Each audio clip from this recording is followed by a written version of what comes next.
తెలంగాణలో ఫోన్ ట్యాపింగ్కి పాల్పడినటువంటి అధికారులకి గతంలో అమిత్ షా అవార్డులు ఇచ్చారని, దానికి తోడు ఆ అధికారులకు నయీంతో సంబంధాలున్నాయని ఒక వార్త ఇప్పుడు సోషల్ మీడియాలో చక్కర్లు కొడుతున్నటువంటి నేపథ్యంలో అసలు ఏ సందర్భంలో ఆ అధికారులకి అమిత్ షా గారు అవార్డులు ఇవ్వాల్సి వచ్చింది, ఆ అధికారులకి నయీంకు ఉన్నటువంటి సంబంధాలు ఏంటి అనే అంశానికి సంబంధించి మనతో మాట్లాడేందుకు ప్రముఖ రాజకీయ విశ్లేషకులు, ప్రముఖ సీనియర్ జర్నలిస్ట్ సిఎస్ రావు గారు మనతో ఉన్నారు. సార్తో మాట్లాడు. సార్ నమస్తే. సార్ నమస్తే. సార్, ఫోన్ ట్యాపింగ్కి పాల్పడినటువంటి అధికారులకి గతంలో అమిత్ షా గారు అవార్డులు ఇచ్చారనే వార్త ఇప్పుడు సోషల్ మీడియా వేదికగా చక్కర్లు కొడుతుంది.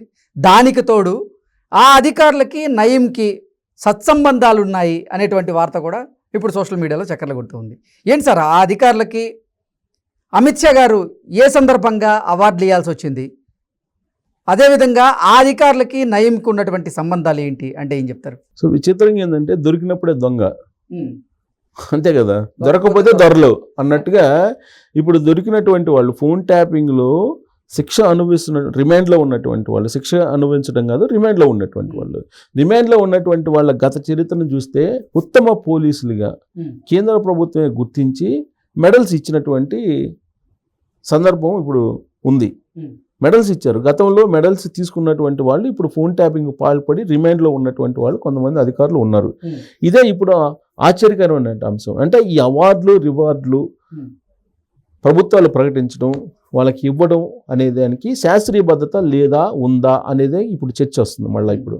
ఎందుకంటే ఇప్పుడు నరేంద్ర మోడీ ఆధ్వర్యంలో కేంద్ర ప్రభుత్వం ఏర్పడిన తర్వాత, బీజేపీ ప్రభుత్వం దేశంలో ఏర్పడిన తర్వాత ఫస్ట్ ఫేజ్లోనే అవార్డు వాపసు అని ఒక కార్యక్రమం జరిగింది. అప్పట్లో పద్మభూషణ్, పద్మవిభూషణ్ ఈ అవార్డులన్నీ వెనక్కి ఇచ్చారు. ఎందుకంటే దేశంలో అసహనం పెరిగిపోతుంది అనేటువంటి ఉద్దేశంతో ఎవరు ఏం తినాలి, ఎవరు ఏ బట్టలు వేసుకోవాలి ఇలాంటివి కూడా మాకు చెప్తున్నారా, మాకు దేశంలో అసహనం పెరిగిపోతుంది అనే ఉద్దేశంతో చాలామంది అవార్డులు తీసుకున్నటువంటి వాళ్ళు అవార్డు వాపసు అని చెప్పి చాలామంది అవార్డులను తిరిగి గవర్నమెంట్కి ఇచ్చేశారు, కేంద్ర ప్రభుత్వానికి. మళ్ళీ నరేంద్ర మోడీ వచ్చిన తర్వాత రకరకాల వాళ్ళకి అవార్డులు ప్రకటిస్తున్నారు. ఆ అవార్డులు ప్రకటించడం వెనక కూడా రాజకీయపరమైనటువంటి సానుకూల అంశాలను చూసుకొని ప్రకటిస్తున్నారు అనేది తరచూ వినిపిస్తున్నటువంటి ఆరోపణలు. సో దానికి ఈ మధ్యకాలంలో ప్రకటించినటువంటి భారతరత్న దగ్గర నుంచి పద్మభూషణ్ ఈ అవార్డుల వెనుక రకరకాల రాజకీయ ఈక్వేషన్స్ని చెప్పారు, చాలామంది విశ్లేషిస్తూ ఉన్నారు. సరే, వాటి జోలికి వెళ్లకుండా ప్రతి ఏడాది కూడా ఈ ఉత్తమ పోలీస్ అనే అవార్డులు ఇస్తూ ఉంటారు. ఉత్తమ పోలీసు అవార్డులు, తర్వాత రకరకాలుగా పోలీస్ డిపార్ట్మెంట్కి సంబంధించి సేవా పురస్కారాలు ఏదో ఇస్తూ ఉంటారు. వీటిలో భాగంగా తెలంగాణ నుంచి తమకు కావలసినటువంటి వాళ్ళు తమ చెప్పు చేతల్లో తమ చెప్పినట్టు వినేటువంటి వాళ్ళకి రికమెండ్ చేసి రాష్ట్ర ప్రభుత్వం పంపిస్తే కేంద్ర ప్రభుత్వం ఆమోదించి ఉత్తమ పథకాలను అమిత్ షా ఇప్పుడు రిమాండ్లో ఉన్నటువంటి వాళ్ళకి గతంలో అందించారు. ఇది ఇప్పుడు న్యూస్ బయటకు వచ్చింది. ఇదంతా ఒక ఎత్తు అయితే, ఇంకోటి ఏంటంటే ఇప్పుడు ఈ ఫోన్ ట్యాపింగ్లో చిక్కినటువంటి వాళ్ళు, ఫోన్ ట్యాపింగ్ చేస్తూ చిక్కినటువంటి పోలీసులో ఉన్నటువంటి వివిధ విభాగాలకు సంబంధించినటువంటి ఆఫీసర్సు నయీం సంబంధించినటువంటి విషయంలో కూడా వీళ్ళ ప్రమేయం ఉంది. నయీంను అసలు గ్యాంగ్స్టర్గా తయారు చేయడంలో వీళ్ళ యొక్క పరోక్షమైనటువంటి పాత్ర ఉంది, వీళ్ళే ప్రోత్సహించారు అనే దాని మీద ఇప్పుడు మళ్ళా సరికొత్త న్యూస్ వస్తూ ఉంది వీళ్ళ మీద. సో అప్పట్లో నయీం తోటి కలిసి వీళ్ళు కొన్ని దందాలు చేశారు. నయీంను ఒక గ్యాంగ్స్టర్గా క్రియేట్ చేసి భారీగా వీళ్ళు లబ్ధి పొందారు అనేది అప్పట్లోనే వచ్చింది. ఈ న్యూస్ వచ్చినప్పుడు ఎంక్వైరీ చేశారు. ఎంక్వైరీ చేసినప్పుడు కొంతమందిని సస్పెండ్ చేస్తూ కొంతమందిని నిర్ణయం తీసుకున్నారు. అయితే వీళ్ళు సస్పెన్షన్ నుంచి కూడా తప్పుకున్నారు. వీళ్ళు అప్పుడు ఉండేటువంటి ప్రభుత్వానికి లైజనింగ్ చేసుకొని వీళ్ళు సేవ్ అయిపోయి ఇప్పుడు ఫోన్ ట్యాపింగ్లో దొరికారు. దీనికి సంబంధించిన న్యూస్ ఇప్పుడు వైరల్ అవుతుంది. ఏంటి ఆ న్యూస్, అసలు నయీం తోటి సంబంధాలు ఏంటి, అసలు ఈ మెడల్స్ వ్యవహారం ఏంది అనేది ఒక న్యూస్ కూడా వచ్చింది. ఇప్పుడు ఈ న్యూస్ ఏంటంటే హోంశాఖ మెడల్స్ పొందారు వీళ్ళు. విచిత్రం ఏంటంటే హోంశాఖ పొందారు. ఇదిగో అక్రమ ఫోన్ ట్యాపింగ్ కేసులో సిట్ అధికారులు అరెస్ట్ చేసిన మేకల తిరుపతన్న, అడిషనల్ ఎస్పీ క్యాడర్ అనుకుంటా, మేకల తిరుపతన్న 2017లోనూ వివాదాస్పదంగా మారింది. ఎందుకు మారింది అని అంటే షాద్నగర్లో 2016లో జరిగిన గ్యాంగ్స్టర్ నయీం సంబంధిత కేసుల దర్యాప్తు కోసం అప్పట్లో ఓ సిట్ని వేశారు. నయీం వ్యవహారాలను అన్ని కోణాల్లోనూ ఆద్యంతము ఆరా తీసిన సిట్ అధికారులు అతగాడితో అంటగాగిన 40 మంది పోలీసులను గుర్తించారు. అప్పుడు అవును, నయీంతో అంటగాగినటువంటి వాళ్ళు ఎవరు ఉన్నారనేది అప్పుడు సిట్ చేస్తే 40 మంది పోలీసులు తెలియదు.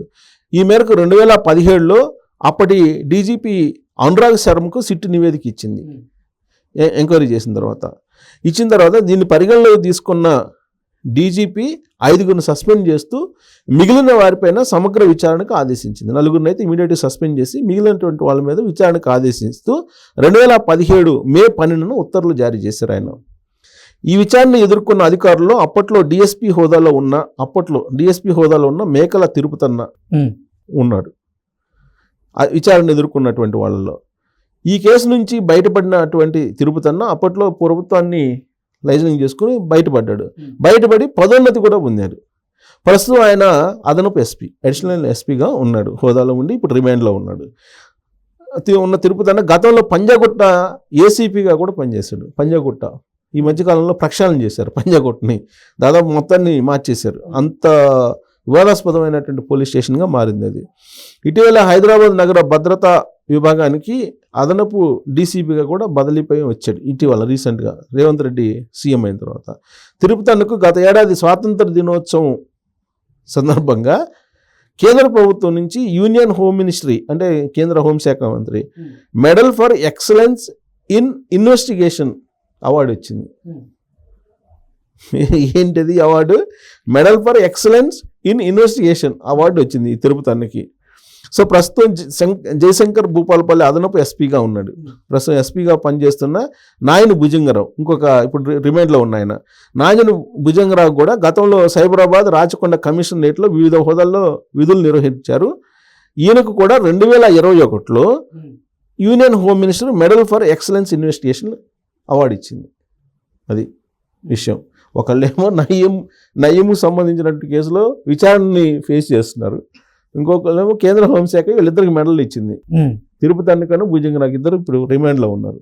సో కాబట్టి ఈ మరి నయీంతో లింకులు పెట్టుకొని అప్పటి నుంచి వీళ్ళు చేస్తున్నటువంటి కార్యక్రమాలు అప్పుడు ఉన్నటువంటి ప్రభుత్వాన్ని అడ్డుపెట్టుకొని లైజనింగ్ చేసుకొని వాళ్ళు చేస్తున్నటువంటి అరాచకాలు పక్కన పెట్టి పైగా వీళ్ళకి మెడల్స్ ఇప్పించారు అప్పుడు ఉన్నటువంటి ప్రభుత్వం.